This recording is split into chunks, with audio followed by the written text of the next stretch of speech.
កូនក៏ចង់គេចង់ញ៉ាំស្លំជីព្រៃចឹងថ្ងៃនេះខ្ញុំមានមាន់ស្រែនេះមាន់ស្រែមួយចំហៀង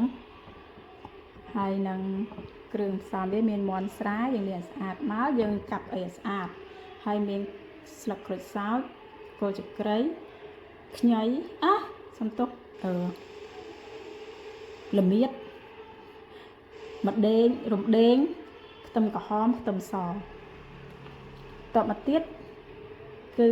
មានបន្លែប៉ុន្តែពេលនេះត្រូវមានបងប្អូនមាន3ពណ៌ដាក់ទាំង3ពណ៌កាន់តែស្អាតទៀតម្ទេសផ្លោកគេហៅម្ទេសផ្លោកម្ទេសធំណាហើយនឹងប៉េងប៉ោះអីក៏បានដែរប៉េងប៉ោះស្រែយើងខ្មែរយើងក៏បានអីក៏បានដែរហើយនឹងកុំភ្លេចជាមួយផ្សិតចំបើងហើយនឹងមួយទៀតនេះគឺអានេះខ្ញុំចិតហើយលាងទឹកស្អាតខ្ញុំដាក់ត្រាំទឹកអំបិលឥឡូវខ្ញុំលាងទឹកអំបិលចេញទៀតហើយខ្ញុំដាក់ត្រាំចេះកុំឲ្យវាខ្មៅណាត្រប់ស្រួយតបមកទៀតគឺម្រះព្រៅចាឥឡូវយើងចាប់ផ្ដើមដាក់ឆ្នាំងដាំទឹកដាក់ឆ្នាំងកូរគ្រឿងខ្ញុំដាក់ភ្លើងដើម្បីរំលីងគ្រឿងទាំងអស់នឹងឲ្យឡើងឈ្ងុយអញ្ចឹងខ្ញុំដាក់ប្រេងឆាចូលបន្តិច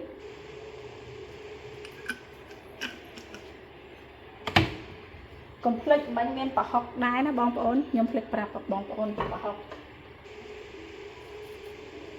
ភ្លេចតែនឹកឃើញមានខ្លាញ់មាន់នេះមកដុំដែរអញ្ចឹងខ្ញុំដាក់លីង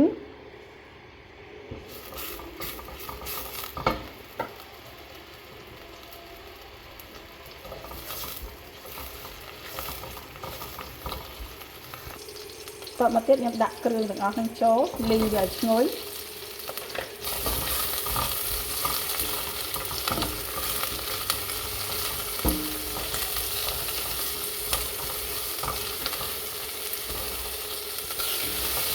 លីងវាឲ្យឈ្ងុយឡើងឈ្ងុយតែម្ដងចាំយើងដាក់ប្រហុកចូលប្រហុកមិនប្រហុកទេប្រហុកអញ្ចឹងខ្ញុំលីងឲ្យនេះទៅចាំឲ្យវាឈ្ងុយបន្តិចទៀតសិនខ្ញុំដាក់ប្រហុកចូល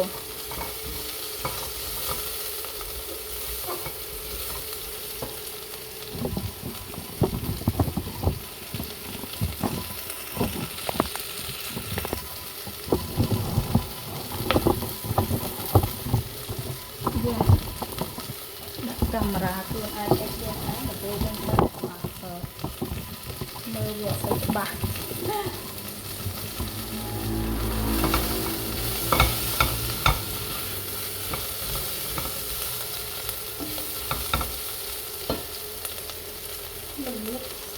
ចង់ស្ទើល្មៀតឥ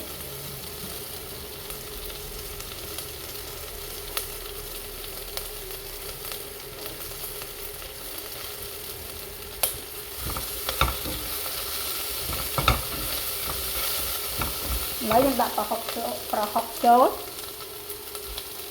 ខ្ញុំប្រើប្រហុកឆ្អឹងទៅពេលចឹងទៅគាត់តែច្រាំតែបងប្អូនប្រើប្រហុកសាច់មិនបាច់ទៅច្រាំទេឥឡូវនេះខ្ញុំដាក់សាច់មាន់ចូល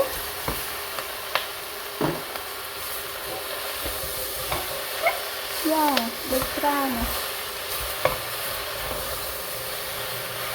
កូរសាច់មាន់នឹងចូលជាតិគ្នា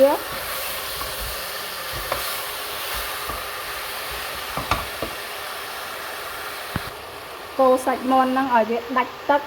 ចាំយើងផ្សំរសជាតិ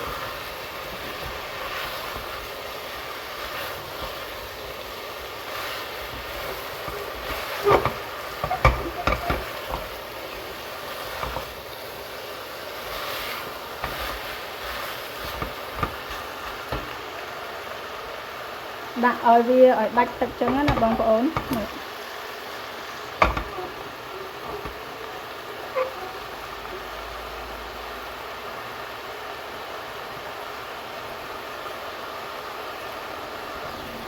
ឡូវនេះខ្ញុំចាប់ផ្ដើមសំរសជាតិបន្តិចសិនដើម្បីយើងឲ្យសាច់ចូលជាតិសាច់មាន់ណាអញ្ចឹងខ្ញុំដាក់ទឹកត្រីហើយយើងកុំទាន់ព្រោះយើងប្រើមួយប្រហុកហើយអញ្ចឹងយើងកុំទាន់ដាក់ជាមួយ ជាមួយអំបិលយើងមិនទាន់អាចដាក់មួយអំបិលហើយខ្ញុំប្រើមួយប៊ីចេងបន្តិចម្សៅស៊ុបបន្តិចទៀតមួយកូនសាព្រានេះទៅកូរវាឲ្យសព្វឲ្យចូលជាមួយសាច់មាន់ស្ករក៏ខ្ញុំអត់ទាន់ដាក់ដែរចាំតែពេលទឹកពុះបន្តិចបាទខ្ញុំដាក់ស្ករចូលហើយដាក់ក៏អត់ប្រើច្រើនក៏អត់ប្រើច្រើនដែរគឺប្រើតែបន្តិចទេដើម្បីលួចរសជាតិចឹងណា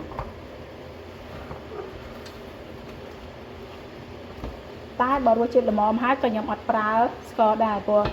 អានេះវាបន្លែនេះវាអត់សូវមានរសជាតិផ្អែមវាមានរសជាតិជូរច្រើនជាងអញ្ចឹងខ្ញុំត្រូវប្រើស្ករបន្តិចចូល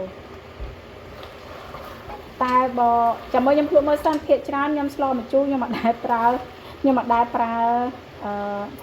ស្ករទេដូចម្ជូរផលិតម្ជូរតកួនម្ជូរអីហ្នឹងខ្ញុំអត់ដែលប្រើស្ករទេតែម្ជូរព្រៃនេះខ្ញុំទៅស្លលើកទី1ដែរអញ្ចឹងចាំមើលភ្លក់រសជាតិតាមជាក់ស្ដែងសិនបងប្អូនស្ដាប់មើលកូនគេចង់ញ៉ាំហើយចឹងធ្វើឲ្យកូនញ៉ាំលើកទី1ដែរ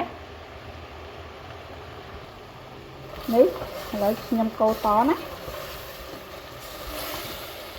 គោកទឹកហើយឥឡូវវាស្ងួតទឹកហើយមិញខ្ញុំគ្របវាមកសធុដែរឥឡូវខ្ញុំចាប់ផ្ដើមចាក់ទឹកចូលហើយកុំភ្លេចខ្ញុំភ្លេចប្រាប់ថាបងប្អូនអើយស្លម្ជូរឲ្យតែមានខ្ញុំស្លម្ជូរខ្ញុំដាក់អំពិលទុំនេះអំពិលខ្ញុំបេះមកពីចកាអញ្ចឹងអានេះហាអញ្ចឹងកុំភ្លេចដាក់ម្ជូរអំពិល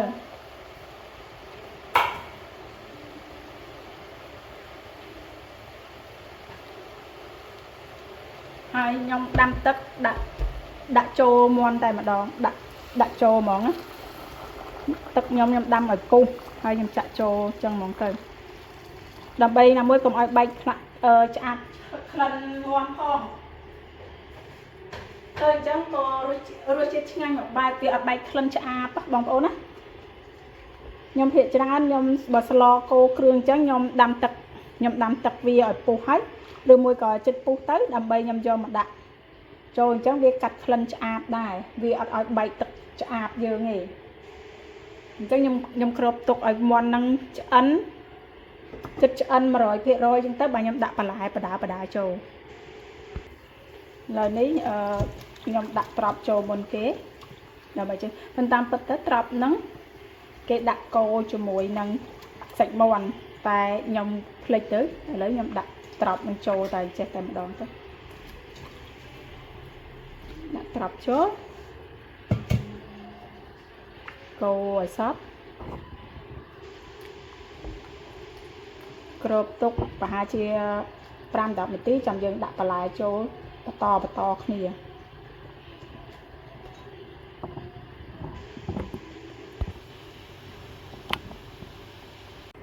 ឥឡូវនេះ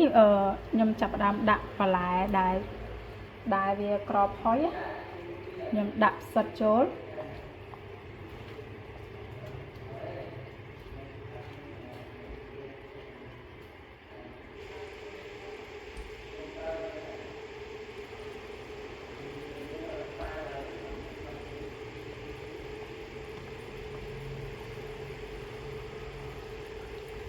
ដាក់ផ្សិតចូលហើយមកងាស់តតាមាន់នឹងរៀងផុយឥឡូវមាន់ខ្ញុំវាចិត្តផុយ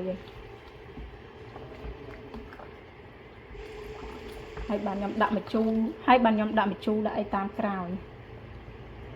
ឥឡូវយើងមកខ្ញុំមកដាក់ជាមួយនឹងបន្លែដាក់មួយបន្លែហើយបានខ្ញុំភ្លក់រសជាតិម្តងទៀតថាប្រៃជូរអីល្មមនៅហើយខ្ញុំមកដាក់ជាមួយនឹងប៉េងប៉ោះ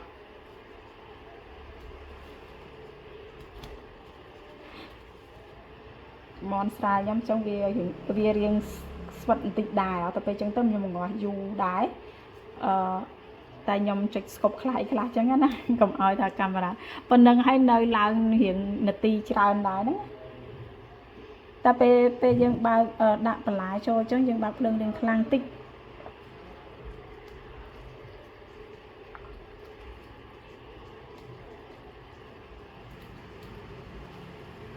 ដាក់ចូលចឹងទៅហើយចាំភ្លក់រសជាតិតាមក្រោយ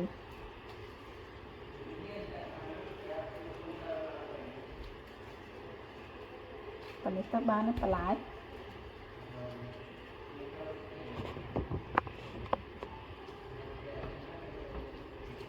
មុននឹងខ្ញុំបន្ថែមអំបិលបន្តិចចូលដែរព្រោះវារាងសាបអញ្ចឹងខ្ញុំបន្ថែមអំបិលចូលដែរស្លតែបន្តិចឥឡូវឡើងមួយឆ្នាំងហ្នឹងហើយខ្ញុំដាក់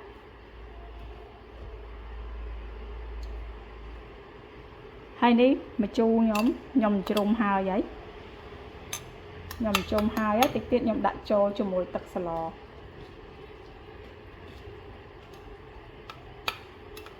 តែចាំមើលភ្លក់បន្តិចសិនតែខ្ញុំគិតថាវាអត់ជូរទេអញ្ចឹងខ្ញុំជ្រុំហើយខ្ញុំដាក់ទឹកម្ជូរចូលបន្តិច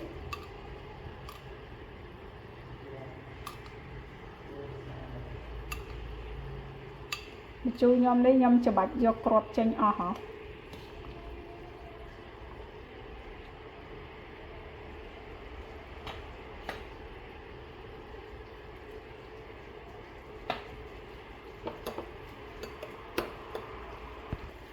ឥឡូវខ្ញុំដាក់ទឹកម្ជូរចូល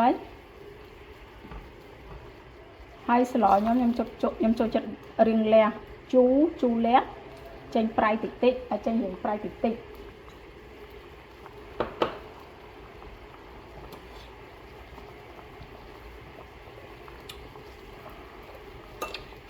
បានហើយជូរប៉ុណ្្នឹងបានហើយ